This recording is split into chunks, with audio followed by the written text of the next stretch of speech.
Rollcage Stage 2 is the sequel to the popular Rollcage game that was again developed by Attention to Detail and published by both Psygnosis and Midway Games for the PlayStation, and would be published by Take-Two Interactive for the PC in the year 2000. And this game would be a vast improvement over that of the original, with additional vehicles, tracks, various different combat elements, and just a general improvement in the sense of speed and control dynamics of the vehicles themselves. And the game itself would prove to be quite popular, like that of the original game. Although, while not receiving super high reviews on the magazines, the game would again be recognised for its sense of speed, various combat dynamics, especially with the explosions, and the general visual representation of the game. As like the first game, it was also considered to be one of the most visually impressive racing games seen on consoles at that time. And the PC version would take a step further in the visual department, with utilising many graphical elements such as new high-end graphics cards and support systems that were being developed during that period,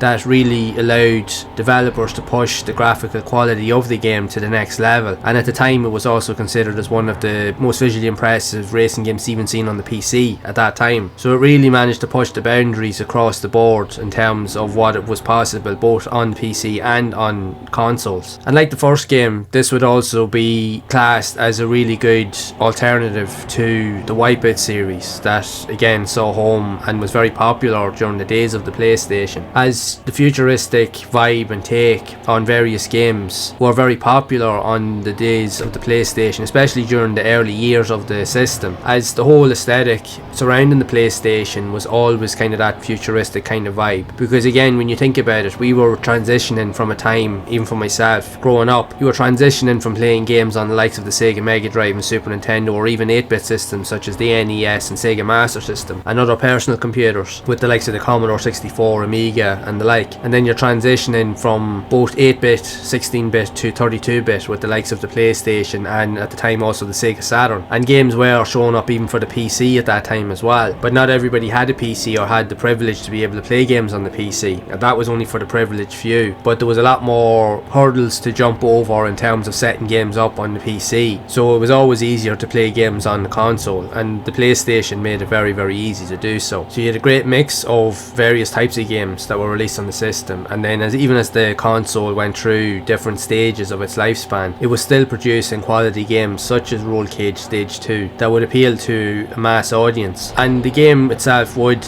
become very popular like its predecessor, and would also prove to be the inspiration for many other types of futuristic racers seen later on the system and even on future consoles, in stating that even with the likes of more recently developers that originally worked on Rollcage a few years back in 2014 had originally created updated builds of both Rollcage games for the Windows PC with Rollcage Redo that would be an upgraded version of Rollcage, and Rollcage Extreme again that would be an additional upgrade to Rollcage Stage 2 game, but would only be accessible for Windows PC owners if you had access to the original games. But even at that, you can still download versions of these new editions. You can find them online if you do a Google search, but they were worth trying out just to see all of the additional features, and they managed to upgrade a lot of the bugs and issues that they couldn't do back then. But the success of Rollcage wouldn't just stop there, as the developers themselves that worked on the original team behind the original games were also go on to create the spiritual successor known as Grip Combat Racing that would also be released on Windows PC, PlayStation 4, Xbox One and Nintendo Switch, and has proven to be a very, very popular racing game on modern consoles also. And I myself personally have played Grip. I own it on my PlayStation, and it's actually a really, really good game, and it's very, very like the original Rollcage games, just more updated. But even going back to Rollcage Stage 2, my first experience with the game, like the first game, was also on a demo disc that came with the UK PlayStation magazine, and you could definitely tell the difference between it and the original. The original game was, well, from my own opinion, I thought it was really, really good, but the second game definitely improved on it. It just had a greater sense of speed, and just graphically it was superior, which is hard to believe, to think that games were still able to push the limits of the PlayStation at that time. But then it proved to be possible anyway, because when you look at games like of Colin McRae Rally 1 and 2, and especially with the Gran Turismo series, that really just blew everything out of the water in terms of